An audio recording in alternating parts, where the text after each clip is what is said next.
जब सब लोग आ जाते थे दरवाजा बंद करके जहरीला गैस डाल देता था और शीशा वाला खिड़की लगाया था, उसमें से देखता था कि कैसे मर रहे हैं लोग। ओहो मरो मरो। दरिया तेरी खैर नहीं, बूंदों ने बगावत कर दी है, नादा न समझ इनको लहरों ने बगावत कर दी है। हम परवाने हैं मौत समा, मरने का है खौफ का, रे तलवार तुझे झुकना होगा, गर्दन ने बगावत कर दी है। 40-41 के दौरान ये बहुत ही ज्यादा क्या रहे, एग्रेसिव रहे। 40 और 41 के दौरान भयानक भयानक ये भाषण बहुत जबरदस्त देते थे सुभाष चंद्र बोस। भड़कीला भाषण देने के कारण अंग्रेजों ने इन्हें क्या कर लिया, गिरफ्तार कर लिया। बाद में उन्होंने 1941 में इन्हें छोड़ा। तब ये रसिया होते हुए इटली, रसिया, कई देशों की भ्रमण किए और कहाँ पहुंचे, जर्मनी में पहुंचे। और जर्मनी में हिटलर के पास गए मिलने के लिए। तो हिटलर को मिलने के लिए दिया गया। हिटलर के ऑफिस में कौन पहुंचे, सुभाष चंद्र बोस। और हिटलर के ससुरे के, हिटलर आया, सारे लोग सैल्यूट किए, हिटलर आ गया, सर सर सर हिटलर आ गया। हिटलर, सुभाष चंद्र बोस खड़ा भी नहीं है हिटलर के आगे, हिटलर चल गया गुस्सिया के। बाद में पता चला नकली हिटलर था, उसका फेस वैसे ही मिलता था। उसके बाद आया ओरिजिनल हिटलर, सारे सैल्यूट किए, सॉरी हिटलर। ओकरो देख के सुभाष चंद्र बोस वैल्यू नहीं दिए। बाद में पता चला यो नकली था। जितना आया सब उसके खुद के बॉडीगार्ड कंफ्यूज हो जाते थे सब, लेकिन सुभाष चंद्र बोस नहीं। ओरिजिनल जब हिटलर आया, जब ओरिजिनल हिटलर आया तो ओरिजिनल हिटलर के आते वक्त में सुभाष चंद्र बोस खड़े हुए, हाथ मिलाए वहां से। तो हिटलर कंफ्यूज हो गया कि यार ये तो बहुत होशियार आदमी लग रहा है यहाँ पर। तो उन्होंने पूछा कि आपको पता कैसे चला। तो सुभाष चंद्र बोस ने कहा था कि सोने की परख सोनार को अच्छे से होती है, अगर उसको लोहा दिखाइएगा तो दूरे से पता कर लेगा कि सोना नहीं है। तो सुभाष चंद्र बोले कि अच्छा आदमी, हिटलर बोला कि अच्छा आदमी है, ठीक ठाक लगता है। तो पूछा हिटलर की क्या चाहते हैं आप। तो सुभाष चंद्र बोस ने कहा है कि हम बहुत खतरनाक चीज चाहते हैं। क्या चीज, कहा कि देखिए हमारे देश से 3 लाख फौजी को इंग्लैंड लेके आया है और आपके खिलाफ लड़वा रहा है, और आप उन लोगों को पकड़ लिए, आप उन फौजियों को हमको दे दीजिए, हम आप ही की ओर से उसको इंग्लैंड से लड़वा देंगे। हिटलर का पगला गया है, कोनो मोटर कार समझा है कि अगला गियर लगाओ, बैक गियर लगा दो। अभी आया था हमको मारने के लिए, अभी इंग्लैंड से कैसे मारेगा यहाँ पर। कहा कि आप वो जिम्मेदारी हमें छोड़ दीजिए।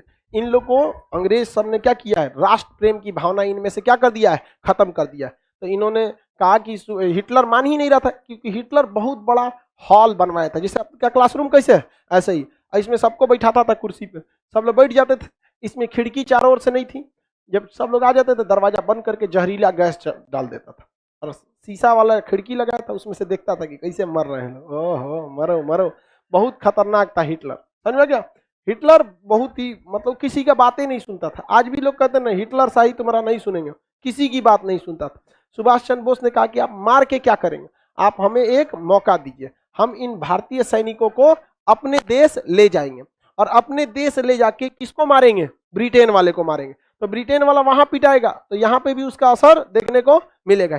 तो हिटलर ने मौका दिया किसको, सुभाष चंद्र बोस को। सुभाष चंद्र बोस के पास बहुत सारे फौजी थे, तो देखे उन्होंने मनाया कि भाई देखो अंग्रेजों को मारो, ऐसे गांधी जी की तरह नहीं कि प्रथम विश्व युद्ध में साथ दिए आजादी मिलेगा, मिल गया आजादी, नहीं। तो तुम द्वितीय विश्व युद्ध में अंग्रेजों का साथ देने आए हो, आजादी मिलेगा, कभी नहीं मिलेगा। भारतीय सैनिक पहले सुभाष चंद्र बोस के खिलाफ थे, क्योंकि सैनिकों को वेतन ठीक ठाक इंग्लैंड दे देता था, लेकिन भारतीय सैनिक जो थे उनको मोटिवेट किए सुभाष चंद्र बोस। बर्मा में इन्होंने प्लान बनाया कि बर्मा के रास्ते मतलब म्यांमार के रास्ते भारत में जाया जाएगा। सुभाष चंद्र बोस बहुत जबरदस्त थे, उनका एक नारा भी था, तुम मुझे खून दो मैं तुम्हें आजादी दूंगा। सुभाष चंद्र बोस सबको क्या किए, एकदम मोटिवेट किए सारे सैनिकों को। वह खून कहो किस मतलब का जिसमें उबाल का नाम नहीं, वह खून कहो किस मतलब का आ सके देश के काम नहीं, वह खून कहो किस मतलब का जिसमें जीवन न रवानी है, जो परवश होकर बहता है वह खून नहीं है पानी है। उस दिन लोगों ने सही सही खून की कीमत पहचानी, जिस दिन बर्मा में सुभाष ने मांगी उनसे कुर्बानी थी। बोले स्वतंत्रता की खातिर बलिदान तुम्हें करना होगा, तुम बहुत जी चुके जग में लेकिन आगे तुम्हें मरना होगा। आजादी के चरणों में जो जयमाल चढ़ाई जाएगी वह सुनो तुम्हारे शीशों के फूलों से गूंथी जाएगी। स्वतंत्रता का संग्राम कहीं पैसों पर खेला जाता है या शीश कटाने का सौदा नंगे सर झेला जाता है। अजान बाहों ऊंची करके बोले रक्त तुम मुझे देना, बदले में भारत की आजादी तुम मुझसे लेना। हो गई सभा में उथल पुथल, सीने में दिल न समाते थे, स्वर इंकलाब के नारे कोसों तक सुनाई देते थे। बोले सुभाष वह आगे आए जिसमें भारतीय खून बहता हो, वह आगे आए जो खुद को हिंदुस्तानी कहता हो, वह आगे आए जो इस पर हस्ताक्षर करता हो, मैं कफन बढ़ाता हूं, वह आगे आए जो इसे हंस कर लेता हो। सारी जनता हुंकार उठी, हम आते हैं, हम आते हैं, माता के चरणों में अपना रक्त बहाते हैं। साहस से बड़े युवक उस दिन बढ़ते ही जाते थे, चाकू छुरी कटारों से वे अपना रक्त बहाते थे, फिर उस रक्त की स्याही में वे अपनी कलम डुबाते थे और आजादी के परवाने पर हस्ताक्षर करते जाते थे। उस दिन तारों ने देखा हिंदुस्तानी विश्वास नया, जब लिखा भारत के महारणवीरों ने खून से इतिहास नया। तो पूरे भारत के सैनिक जो थे, जबरदस्त सैनिकों में उछाल आया, बाप रे पूरे भारत के सैनिक उजाड़ देंगे रे इंग्लैंड को हम। यहाँ हिटलर देखा, कहा कि ये कौन आदमी है रे, यहाँ पूरा माहौल बदल के रख दिया यहाँ पे। सुभाष चंद्र बोस को देखकर हिटलर बहुत प्रभावित हुआ और हिटलर ने बहुत सुभाष चंद्र बोस की इज्जत किया और सुभाष चंद्र बोस को हिटलर ने नेताजी की उपाधि दिया था। सुभाष चंद्र बोस के योगदान को कोई नहीं भूल सकता। आप लोग बस एक लाइन पढ़ लेते हैं, तुम मुझे खून दो मैं तुझे आजादी दूंगा।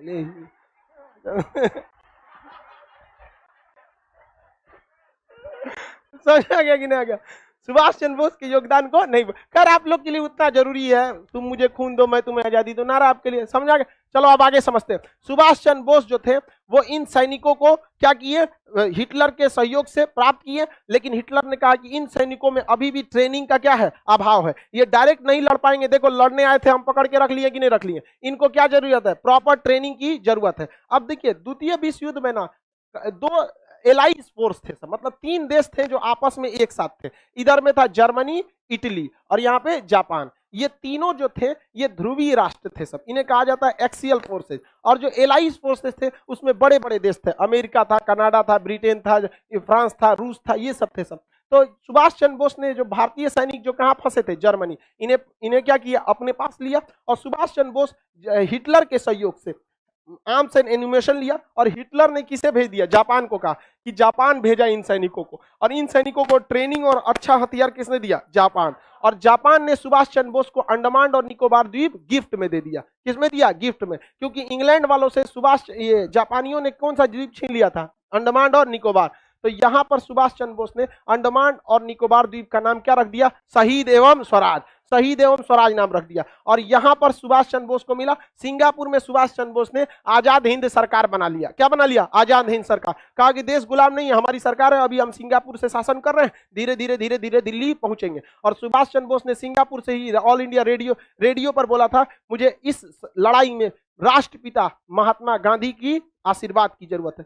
तो बताइए महात्मा गांधी को राष्ट्रपिता किसने कहा था, सुभाष चंद्र। देखिए सुभाष चंद्र बोस और महात्मा गांधी में मतभेद नहीं था, दोनों की आइडियोलॉजी अलग थी। सुभाष चंद्र बोस 24 कैरेट गरम दल वाले और महात्मा गांधी 24 कैरेट नरम दल वाले, ये दोनों आपस में मिल नहीं सकते, लेकिन विवाद नहीं था। आप इतिहास को उस तरह से पढ़िए जिस तरह से हुआ है, ऐसे नहीं कि आप कह देंगे महात्मा गांधी उसमें झगड़ा था। अब आप ही बताओ, हम जीएस के टीचर और कोई मैथ के टीचर, हम दोनों लोग एक चीज पे कैसे जा सकते हैं भाई? उनका चीज पढ़ाने का तरीका अलग, हमारा अलग है, दोनों अलग अलग होंगे कि नहीं, लेकिन अल्टीमेट काम क्या है, आप लोग का रिजल्ट दिलाना।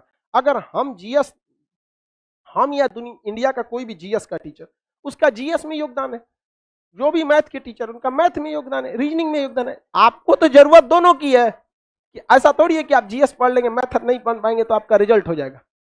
आपको तो बैलेंस लेके चलना है। वो अलग बात है कि बीपीएससी, यूपीएससी या दरोगा, रेलवे, इस सब में जीएस का वेटेज ज्यादा है, लेकिन ओवरऑल आपको तो लेके सबको चलना है। तो नरम दल भी जरूरत थी और गरम दल भी जरूरत थी। युवाओं का कहना है कि नरम दल की क्या जरूरत थी? अरे नहीं भैया, संगठित करने का काम नरम दल ही किया।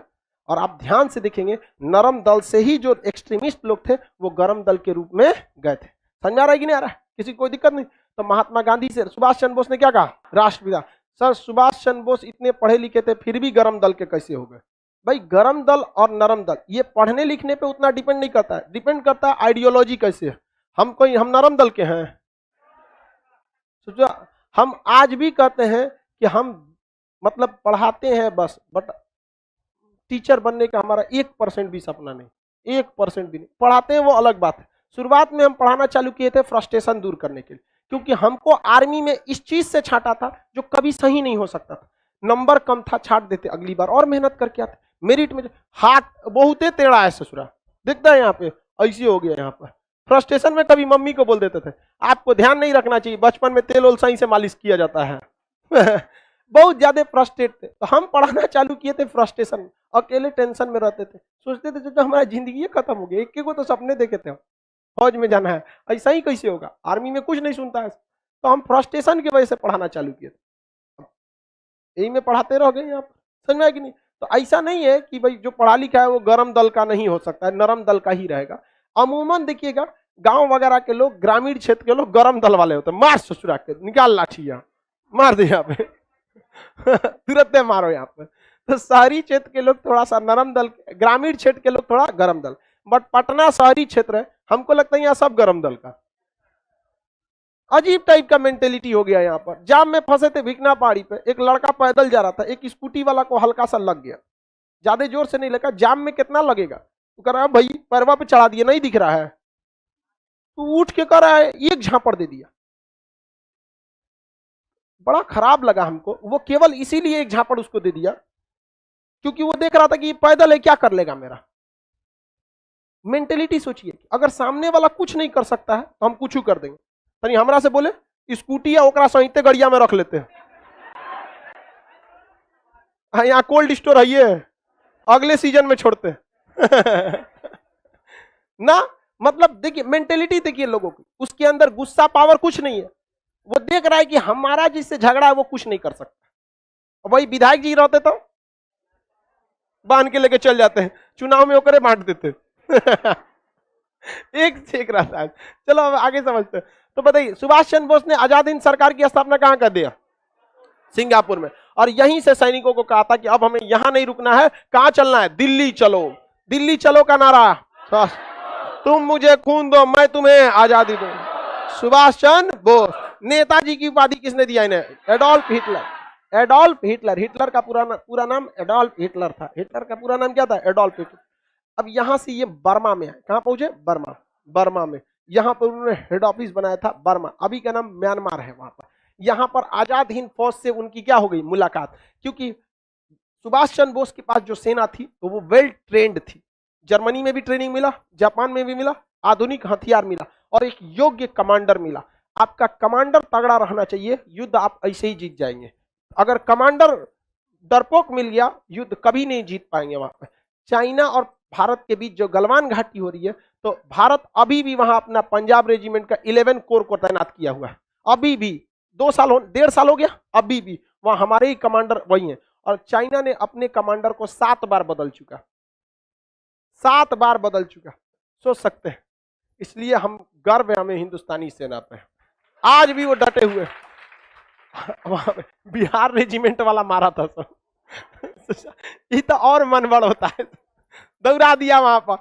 इनके कमांडर कहते रह गए, अरे एग्रीमेंट है हम लोग का 1996, हम हथियार नहीं चला सकते। बिहारी बोला था कौन मार गोली चला रहा है, लाठिए बहुत हो लो है। एक ट्रेनिंग तो हम लोग को बचपने से है मार लाठी मार मार दी। बताइए जिस देश का कमांडर बदला जाएगा उस देश का सेना का मनोबल गिरेगा कि नहीं गिरेगा? खत्म हो जाएगा। अब वो सब टिक नहीं पाता, ऐसा ना खाना पे भी बोला जाता। अमेरिकन सेनापति ने कहा था कि सेना कितना लड़ेगी ये डिपेंड करता है उसके पेट में कितना अनाज है। तो भारतीय सेना का खाना जो है ना, या इंडियन खाना बहुत ठोस होता है। चाइनीज वाला चाउमीन,